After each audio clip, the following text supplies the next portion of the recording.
네, 2016년 7월 12일 화요일 시황방송을 시작을 하도록 하겠습니다. 오늘 코스피는 0.14% 상승한 1991포인트로 마감이 됐습니다.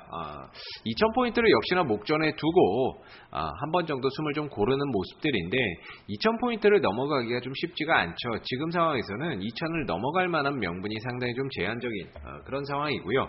삼성전자도 2분기 실적에 대한 기대감 그런 것들이 선반영된 가운데 먼저 올라섰기 때문에 여기서 이제 추가적인 상승을 하려면 결국에 3분기 실적이 어떻게 나올 것이냐가 상당히 좀 중요하겠죠. 그래서 3분기 실적이 나오는 거에 따라서 삼성전자도 150만원대를 한번 돌파를 해볼 수가 있을 건데 일단은 150만원대를 찍기는 했습니다만은 넘어가지는 못했죠. 그만큼 저항에 대한 부담감들도 있고요. 그리고 삼성전자 말고는 딱히 지금 이 코스피 시장에서 실적이 상당히 좀 좋다라고 말할 수 있는 게 별로 없거든요. 뭐 현대차라든지 뭐 이런 LG전자라든지 이런 기업들이 시총상위 기업들이 딱히 실적이 좋다라고 말할 수 있는 상황은 아니에요. 그렇다고 해서 뭐 엄청 나쁘다 뭐 이렇게 말할 수 있는 상황도 아닌데 딱히 좋지도 나쁘지도 않은 상황 속에서 시장을 끌고 갈 만한 주도의 역할을 하기에는 아직 역부족이라는 거죠. 그래서 오늘도 보시면 전체적으로 뭐 대형주 가운데서는 크게 뭐 상승을 하거나 뭐 이렇게 올라간 종목들이 크게는 없습니다. 없고 그나마 3분기 실적 개선 기대감으로 제가 이제 LG 이노텍에 대해서 꾸준히 그동안에 말씀을 좀 드렸었는데요.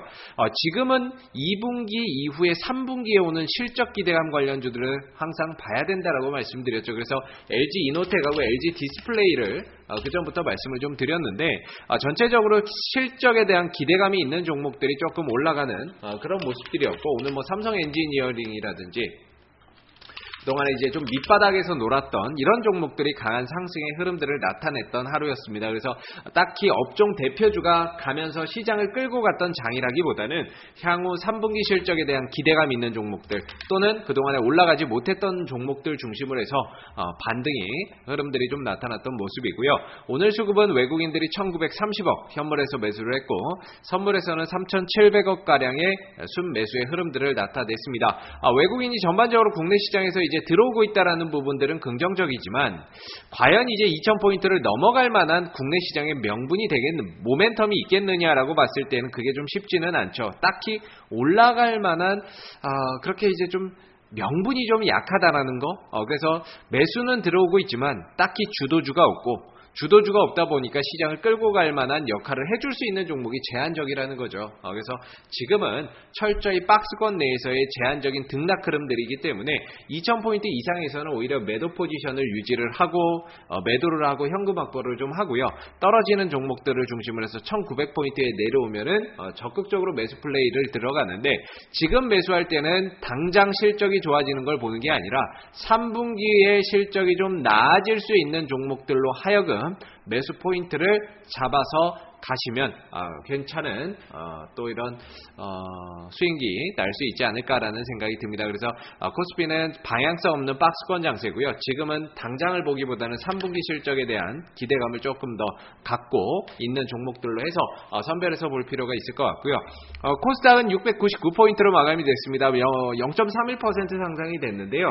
딱히 코스닥도 마찬가지예요. 주도주가 없습니다. 그나마 오늘 로엔이 좀 많이 올라갔다는 거 8%, 9% 가까운 상승을 하게 되면서 시장 상승을 좀 주도했다라는 거를 제외하고는 딱히 뭐 그렇게 시총 상위 종목들의 흐름들이 좋지는 않았어요. 셀트리온도 그렇고 뭐 메디톡스 그다음에 카카오 대체적으로 약세 아니면 약보합 아니면 강보합 정도에서 흐름들이 만들어졌거든요. 그래서 대체적으로 코스닥이 700은 왔지만 700 근처까지는 왔지만 넘어갈 만한 주도주가 아직까지는 없고요. 넘어간다 하더라도 유지시켜줄 만한 주도주가 없다라는 게 어떻게 보면 가장 큰 단점이 되겠죠. 그래서 오늘도 이제 개별 종목들 위주로 탄력이 나오는 모습들이었는데 개별주 중에서는 이제 대구공항 이전 수혜주로 손꼽히는 홈센터가 오늘 급등을 하는 그런 모습들이 나왔고요.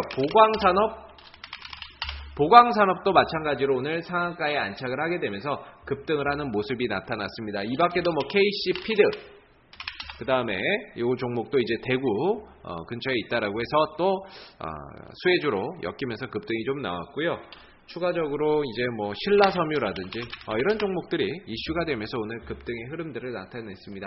자, 그래서 지금 보시게 되면 결국에는 테마주들이 순환하면서 움직인다는 거죠. 하루하루 급등하는 종목들이 매일매일 달라진다라는 겁니다. 그래서 어제 잘 갔던 OLED는 오늘 쉬었고, 그리고 새롭게 또 대구 신공항 관련해서 또 대구 이전 공항 관련해서 또 이런 종목들이 급등하는 모습들이 나타났고, 세우글로벌도 뭐 급등하는 그런 모습들이 좀 나타났죠. 그래서 내일은 이런 종목들이 또 간다라고 하기에는 솔직히 쉽지는 않아 보이고요. 다른 쪽으로 또 흐름들이 넘어갈 수 있습니다. 오늘 같은 경우에 정치 테마주들 가운데서는 유승민 관련주들, 대신정보통신이라든지 이런 종목들이 또 오늘 강세를 보였고요. 그 다음에 백금 TNA라든지 이런 안희정 관련 테마주들이 오늘 상대적으로 좀 강하게 흘러가는 모습들이 나타났죠. 그래서 또 뭐 성안이라든지 그 다음에 이루온 같은 이런 그 박원순 후보 관련주들도 오늘 강세의 흐름들이 나타났었던 하루의 모습이었습니다.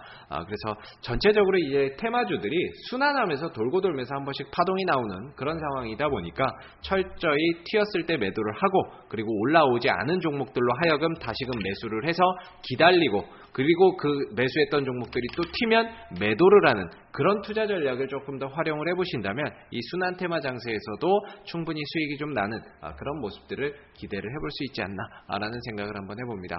자, 오늘 2016년 7월 12일 화요일 시장 방송은 여기서 마무리하도록 하고요. 내일 시장에서도 성공 투자를 기원드리도록 하겠습니다. 감사합니다.